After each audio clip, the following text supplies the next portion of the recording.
തുടർച്ചയായ 6 പൂർണ്ണസംഖ്യകളുടെ തുക 195 ആയാൽ അവയിൽ ഏറ്റവും വലിയ സംഖ്യ ഏത്?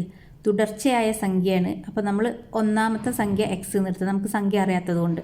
അതിൻ്റെ തുടർച്ച എന്ന് പറയുമ്പോൾ എക്സിനോട് 1 കൂട്ടി കൊടുക്കുക, പിന്നെ 2 കൂട്ടുക, അങ്ങനെ. അപ്പോൾ എക്സ്, x+1, x+2 ഇങ്ങനെ എടുത്ത് x+5 വരെ 6 സംഖ്യ ഇല്ലേ? 1, 2, 3, 4, 5, 6. ഇതിനെ കൂട്ടിയാൽ 195 കിട്ടുമെന്നാണ് പറഞ്ഞത്. നമ്മൾ ഇതിനൊക്കെ കൂട്ടി. എത്ര എക്സുകൾ ഉണ്ടാകുക? 6x. ഈ 1, 2, 3, 4 ഇതൊക്കെ കൂട്ടിയാൽ 15 എന്ന് കിട്ടും, സമം 195. 6x സമം 195ൻ്റെ അടുത്തേക്ക് 15ന് കൊണ്ടുപോയി. ഇത് പ്ലസ് ആണ്, സൈഡ് മാറുമ്പോൾ മൈനസ് ആവും.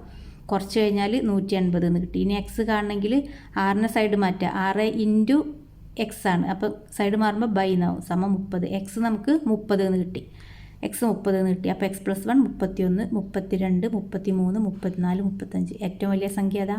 35.